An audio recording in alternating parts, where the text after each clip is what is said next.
वो चीज आपको ऐसी झंझनाहट देगा ना, ऐसी भरभराहट देगा कि आपको इतनी किक मिलेगी, इतना एड्रेनलिन रश मिलेगा कि अपने आप आपकी पढ़ाई जबरदस्त तरीके से होगी।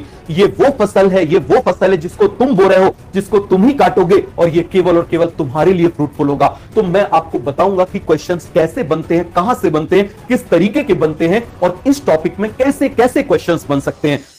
हेलो फ्यूचर डॉक्टर्स, तो आप लोगों के पार्ट टेस्ट जो है अब वो फिनिश होने वाले हैं और फुल लेंथ टेस्ट जो है वो स्टार्ट होने वाले हैं। दोनों ही जो टेस्ट है इनका अलग अलग ऑब्जेक्टिव है। पार्ट टेस्ट का ऑब्जेक्टिव होता है कि आपके सामने से सारे के सारे टॉपिक्स एक बार गो थ्रू हो जाए, ये पार्ट टेस्ट का ऑब्जेक्टिव होता है। लेकिन फुल लेंथ टेस्ट आपको प्रिपेयर करते हैं उस फाइनल बैटल के लिए। किसके लिए? 4 मई के लिए जो आपका नीट का एग्जाम आने वाला है, उसके लिए आपको प्रिपेयर करेंगे। कौन से टेस्ट? आपके फुल लेंथ टेस्ट। तो याद रखना, बिना फुल लेंथ टेस्ट दिए हुए आपका सिलेक्शन नहीं होगा। और क्या केवल टेस्ट देने से सिलेक्शन हो जाएगा? नहीं, उस टेस्ट पेपर की एनालिसिस करनी है। साल भर हम लोग थ्योरी से क्वेश्चन पर जाते हैं, लेकिन लास्ट में हम क्वेश्चन से थ्योरी पर आते हैं। तो मैं आज आपको डिटेल्ड में बताऊंगा कि आपको कैसे टेस्ट पेपर की एनालिसिस करनी है। समझ में आ रहा है? मैं आपको उससे पहले एक सिंपल सा एक एग्जांपल देखता हूं। आप सभी ने the greatest batsman of all the time, आपने नाम सुना होगा, सचिन तेंदुलकर। ठीक है, अब आप बोलोगे Sachin Tendulkar greatest batsman of all the time क्यों है? आप इसका रीजन समझिएगा। उन्होंने सबसे लंबे टाइम में, उन्होंने सबसे फास्टेस्ट बॉलर्स को, जितने भी अच्छे बॉलर्स हुए उन्हें सारे के सारे अच्छे बॉलर्स को उन्होंने फेस किया है। और जब बॉलर उनको बोल्ड कर दिया करता था तो वो कहीं सामने नहीं देखते थे उसकी तरफ, वो कभी भी उसको ऐसे चिल्लाते नहीं थे, उसको गालियां नहीं देखते थे, वो केवल और केवल ये देखते थे कि क्या हुआ कि मैं आउट हो गया। एक बार तो एक ऑस्ट्रेलिया का बॉलर था, वो भागते भागते गया, नया बॉलर आया था, उसने बोला कि मुझे इस बॉल पे ऑटोग्राफ दे दो। सचिन ने लिख के दिया, this will never happen again, ये दोबारा कभी नहीं होगा। और उसके बाद में वो बॉलर उनको कभी आउट नहीं कर पाया, चाहे शोएब अख्तर हो, चाहे ब्रेट ली हो, चाहे मैकग्रा हो, चाहे वसीम अकरम हो, चाहे वकार यूनिस हो। ग्रेटेस्ट बैट्स बॉलर जितने भी रहे, सभी ने उनको बॉलिंग करी है। और सबका एक सिंपल सा कहना है, he was the greatest of all the time.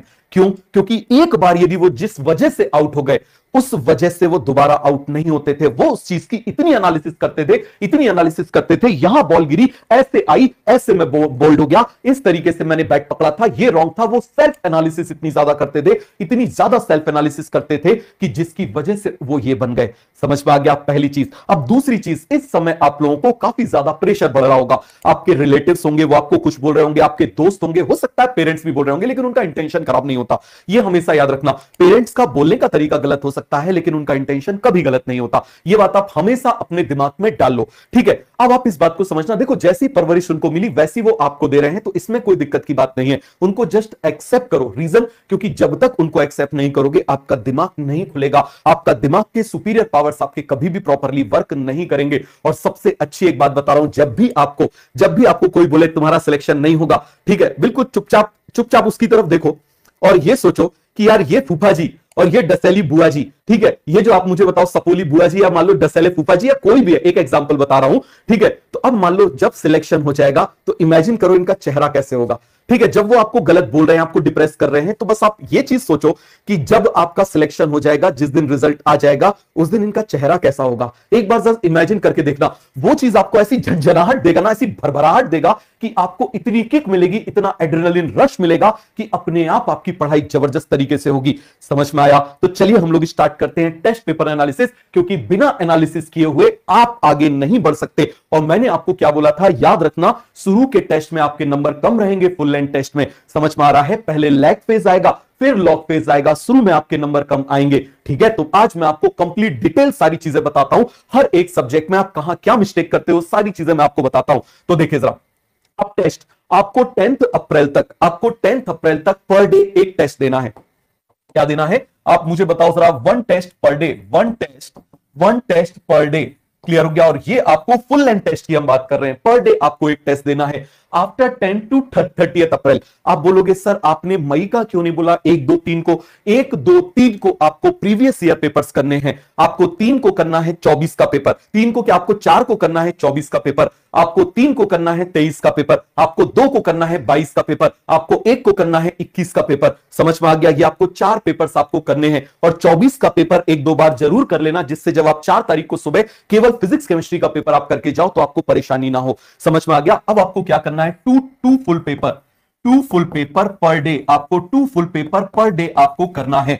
इस ड्यूरेशन में आप जो टाइमिंग रख सकते हो, आप अपनी टाइमिंग रखिए पेपर सॉल्व करने की, आप रखिए 9 AM से 12 PM। आप क्या रखिए 9 AM से 12 PM। यहां पर आप देखिए जरा, जब फुल लेंथ टेस्ट पेपर यहां पर स्टार्ट हो जाएंगे तो आप यहां पर रख सकते हैं 8 से 11। क्या रख सकते हैं आप मुझे बताओ जरा, 8 AM से 11 AM क्या रख सकते हो? 8 AM से 11 AM ये आप टेस्ट पेपर का टाइम रखिए। ये आपका फर्स्ट टेस्ट पेपर रहेगा। किस चीज के लिए रहेगा आप मुझे बताइए जरा? First test paper. First test paper clear हो गया। इसके बाद आप क्या करिए, आप 20 मिनट का ब्रेक लीजिए। 20 मिनट ब्रेक क्या करिए आप? 20 मिनट ब्रेक करिए। क्या करिए? 20 मिनट आप ब्रेक करिए। इस ब्रेक में आप आंख बंद करके बिस्तर पर लेट जाइए। सर हमारा टाइम वेस्ट हो जाएगा। विश्वास मानो, तुम टेस्ट पेपर देके जब तुम बैठोगे तो 20 मिनट तुम्हारे दिमाग में चल रहा होगा कि यार वो गलती हो गई थी, वो गलती हो गई थी, वो गलती हो गई थी। तो 20 मिनट जरूर दो, यहां भी दो और यहां भी दो। 20 मिनट ब्रेक, 20 मिनट ब्रेक। अपनी आंखें बंद करो, क्लोज योर आईज और सीधे लेट जाओ। सीधे लेट जाओ आंखें बंद करके, जिससे आपकी आंखों को भी रिलैक्स मिले,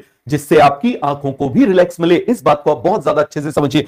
20 मिनट्स ब्रेक लेने के बाद में 11:30 से 11:30 AM से लेके आप यहां पर अब टेस्ट पेपर आप एनालिसिस करिए। क्या करिए? आप टेस्ट पेपर एनालिसिस करिए। कब तक आप टेस्ट पेपर एनालिसिस कर सकते हो? आप 2:30 तक टेस्ट पेपर एनालिसिस कर सकते हो। इसके बीच में 10 मिनट लगेंगे। आप 10 मिनट में खाना खा लो। समझ में आ गया? ये जो ब्रेक है ना, इसके बीच में आप 10 मिनट में क्या कर लो? लंच कर लो। क्लियर हो गया? तो यहां पर मैं इसको 10:40 कर देता हूं। ये मैं इसको 10:40 कर दे रहा हूं। ये मैं इसको क्या कर दे रहा हूं? 10:40 कर दे रहा हूं। समझ में आ गया कि नहीं आ गया? ये देखो जरा, तो यहां पर मैंने आपको थोड़ा सा टाइम दे दिया, जिस टाइम में आप क्या कर लोगे? लंच कर लोगे। क्लियर हो गया? ये देखो जरा, 11 AM से लेके 11:20 हो गया और बीच में देखो 20 मिनट का आपको ब्रेक मिल गया।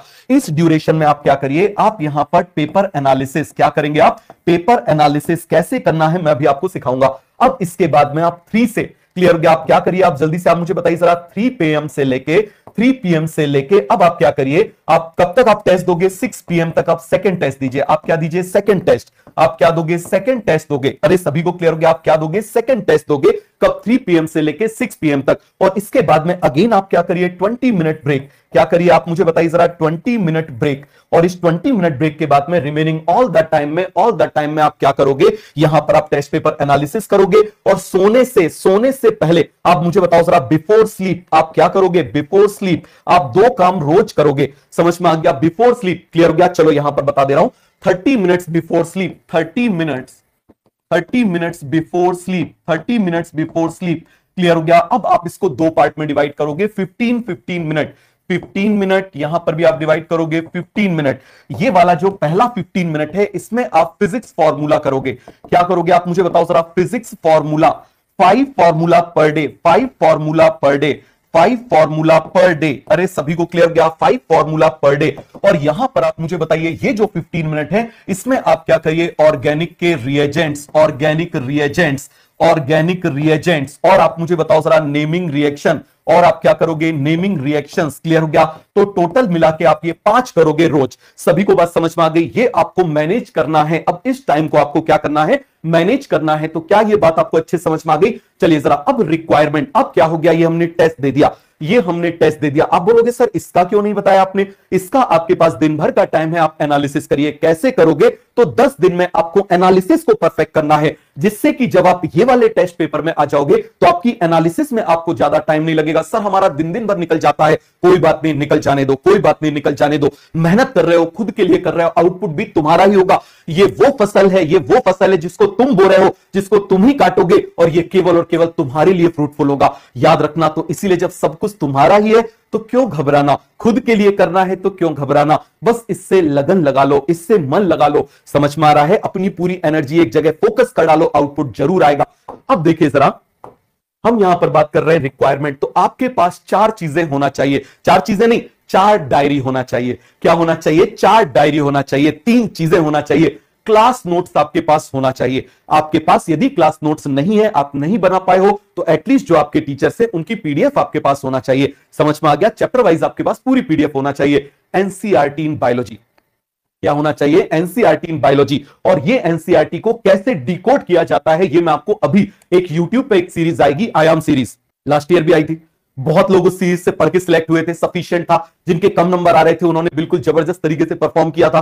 तो मैं आपको बताऊंगा कि क्वेश्चंस कैसे बनते हैं, कहां से बनते हैं, किस तरीके के बनते हैं और इस टॉपिक में कैसे कैसे क्वेश्चंस बन सकते हैं। सारी पॉसिबिलिटीज मैं आपको बताऊंगा, उस एनसीईआरटी को डिकोड करके बताऊंगा। समझ में आ गया? तो ये 3 चीजें आपके पास होना चाहिए जब आप अपने टेबल पर बैठ के पेपर को एनालिसिस कर रहे हो। डन? अब आ जाओ, अब आप देखो जरा, सबसे पहले जब आप टेस्ट पेपर एनालिसिस करोगे तो जल्दी जल्दी से आपको क्या करना है, तीन चीजें ही पॉसिबल हो सकती हैं टेस्ट में। पहला, या तो क्वेश्चन करेक्ट हुआ है, या क्वेश्चन इनकरेक्ट हुआ है, और तीसरा क्वेश्चन छूट गया है। तीसरा क्या हो गया है, छूट गया है। अब इनमें सबसे पहली प्रायोरिटी जो आप लोग गड़बड़ी करते हो वो देते हो मिस्ड क्वेश्चंस को। नहीं, सबसे पहली प्रायोरिटीज आप किसको दोगे, आप पहली प्रायोरिटी दोगे इनकरेक्ट को। आप किसको दोगे, आप मुझे बताओ जरा, फर्स्ट प्रायोरिटी किसको दोगे, आप मुझे बताओ जरा, इसको दोगे फर्स्ट प्रायोरिटी।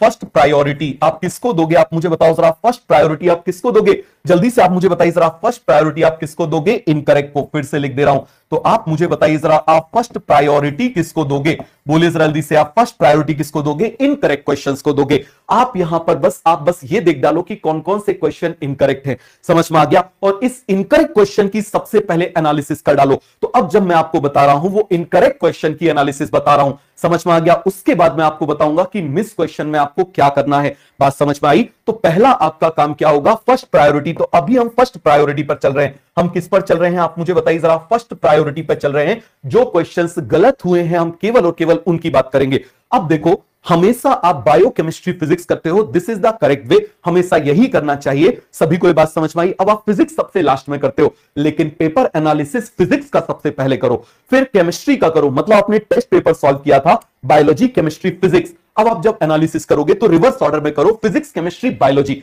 समझ में आ गया? एनालिसिस कैसे करोगे, रिवर्स ऑर्डर में करोगे। इसका क्या बेनिफिट होगा अभी मैं आपको बताऊंगा, ठीक है? तो देखिए जरा, सबसे पहले हम फिजिक्स की एनालिसिस करते हैं। किसके? Incorrect questions in physics. Incorrect questions in physics. Physics में तीन वजह से क्वेश्चंस गलत हो सकते हैं।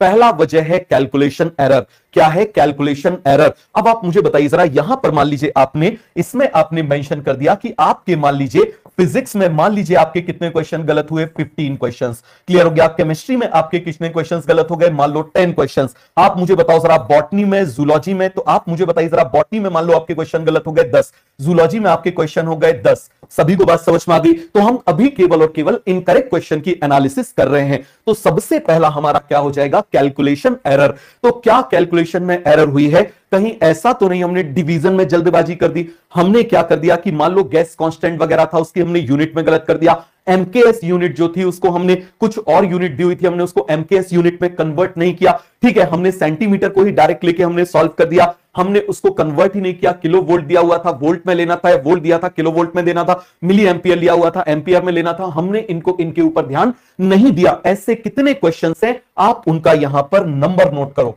समझ में आ गया? आप क्या करोगे, यहां पर नंबर नोट करो। बात समझ में आ गया? मान लो क्वेश्चन नंबर, मान लो फिजिक्स आई थी 1 से 50 तक, तो मान लो क्वेश्चन नंबर 3 था, मान लो क्वेश्चन नंबर 9 था, मान लो क्वेश्चन नंबर 11 था। ऐसी मिस्टेक्स इनमें हो गई। क्या हो गई? ऐसी मिस्टेक्स हो गई। सभी को ये बात समझ में आ गई?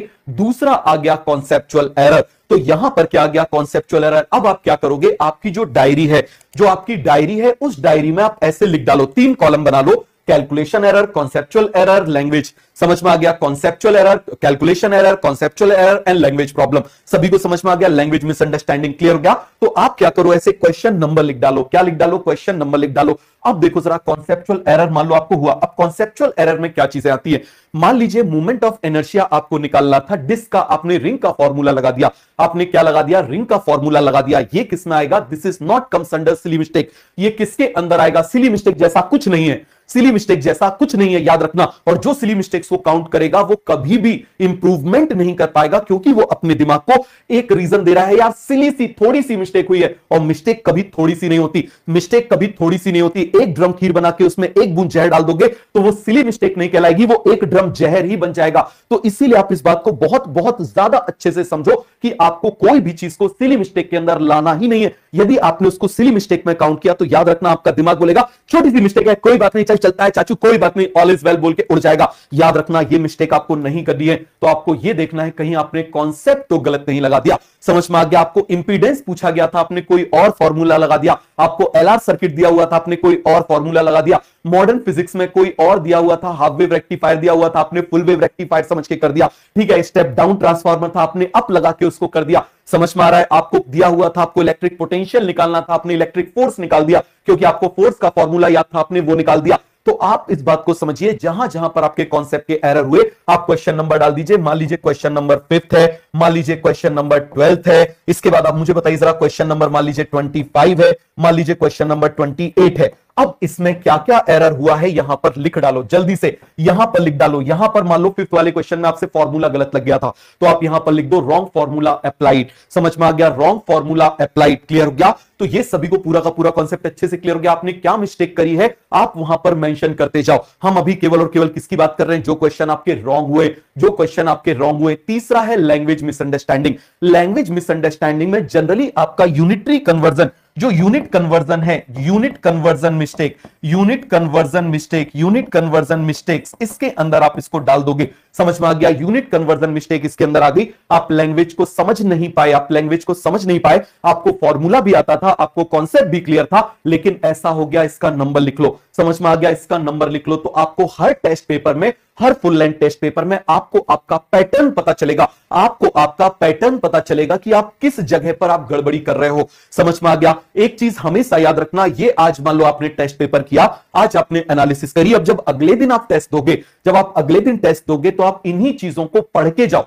इसको आप टेस्ट के पहले, टेस्ट देने के पहले, आप पहला टेस्ट 8 बजे दे रहे हो, 7 बजे से लेके आप जो है 8 बजे तक इन चीजों को पढ़ो कि ये एरर मुझसे कल हुआ था, मुझे आज नहीं करना है, ये एरर मुझसे कल हुआ था, मुझे आज नहीं करना है। आप 3 बजे वाला टेस्ट पेपर दे रहे हो, उसके पहले आप इसको देख लो, 15-20 मिनट आप देख लो कि ये एरर हुआ था। एटलीस्ट फिजिक्स केमिस्ट्री का तो जरूर टेस्ट पेपर के पहले देख के जाया करो। समझ में आ गया? सभी को पूरा का पूरा ये बात अच्छे से समझ में आ गई? तो इस तरीके से आप अपनी डायरी में लिख डालो कि किस किस में कॉन्सेप्चुअल एरर हो रहे हैं। अब आ जाओ, सेकंड आपको प्रायोरिटी देनी है फिजिकल केमिस्ट्री में। किसको देनी है? फिजिकल केमिस्ट्री को। क्यों? क्योंकि फिजिकल केमिस्ट्री ऑलमोस्ट फिजिक्स जैसी होती है। वही कैलकुलेशन एरर, आप मुझे बताओ कॉन्सेप्चुअल एरर या फिर लैंग्वेज मिसअंडरस्टैंडिंग, मतलब यूनिट कन्वर्जन आपके गलत हुए, बिल्कुल वैसा ही physical chemistry is just like a physics.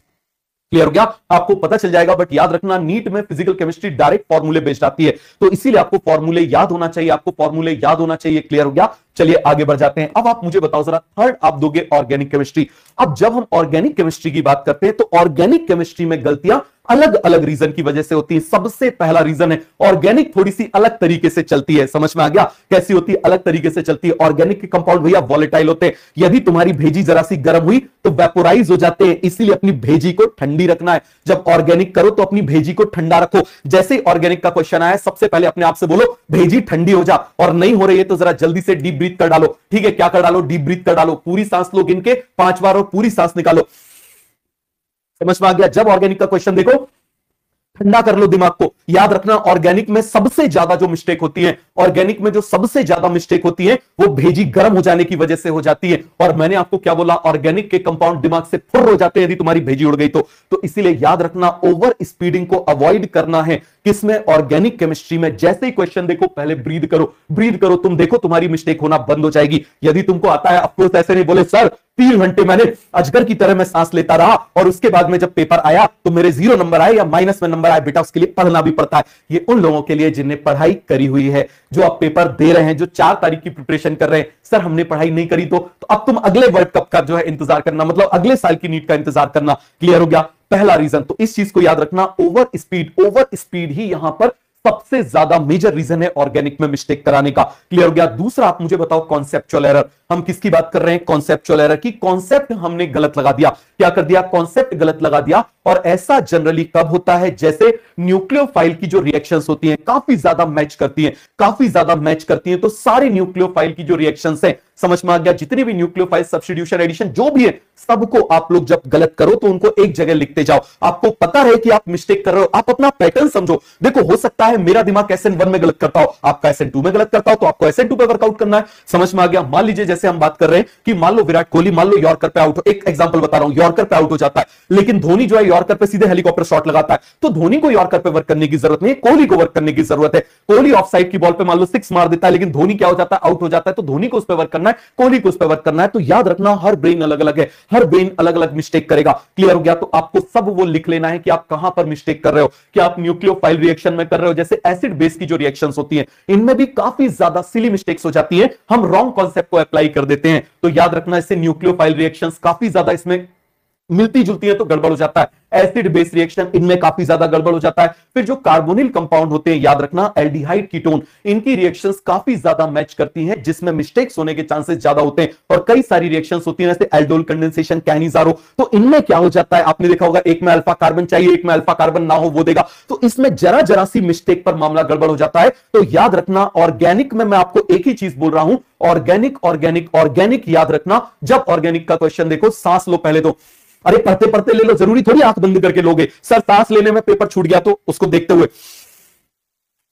समझ में आया? तो अपने दिमाग को ठंडा करो जब भी ऑर्गेनिक का क्वेश्चन दिख जाए। क्लियर हो गया? इस चीज को याद रखना, ऑर्गेनिक का क्वेश्चन दिखे भेजी ठंडी, भेजी ठंडी। क्लियर हो गया? आगे आ जाओ। अब आप मुझे बताइए जरा, फोर्थ है इनऑर्गेनिक केमिस्ट्री। अब इनऑर्गेनिक केमिस्ट्री भी बड़ी अजीब टाइप की है, इसमें दो टाइप के क्वेश्चन बनते हैं। क्लियर हो गया? पहला क्वेश्चन बनता है मेमोरी बेस्ड, पहला क्वेश्चन क्या बनता है, मेमोरी बेस्ड बनता है, और दूसरा बनता है कॉन्सेप्चुअल। जरा ध्यान से समझना। अब मेमोरी बेस्ड में क्या हो जाता है, पी ब्लॉक की रिएक्शंस हो गई, आपको मालूम है ऑक्सी एसिड्स ऑफ फास्फोरस है, कितने सारे ऑक्सी एसिड्स ऑफ कितने सारी चीजें, क्लोरीन वगैरह है, तो पी ब्लॉक इनकी रिएक्शंस है, जो भी इनकी रिएक्शंस है। तो आप मुझे बताना, इनमें बड़ा कंफ्यूजन सा हो जाता है। उसके बाद बोरॉन फैमिली है, बोरॉन फैमिली, इसमें कंफ्यूजन हो जाता है। इसके बाद आप मुझे बताओ जैसे ओर होते हैं तो इनमें कंफ्यूजन हो जाता है। क्लियर हो गया कि तेरी और गाना बजने लगता है। ठीक है, तो अब आप मुझे बताओ जरा, जहां जहां पर ये मेमोरी बेस्ड है आप उन टॉपिक को सेग्रीगेट कर डालो। कब सेग्रीगेट करोगे? इसी रिवीजन के टाइम पर, जब आप फुल लेंथ टेस्ट दोगे। आपका और गलत हुआ, लिख डालो अपनी डायरी में, यार ये वाला और मेरा गलत हो गया। इस और को जब मैं अगले दिन पढ़ के जाऊंगा, अगले दिन टेस्ट दूंगा, फिर से पढ़ के जाऊंगा।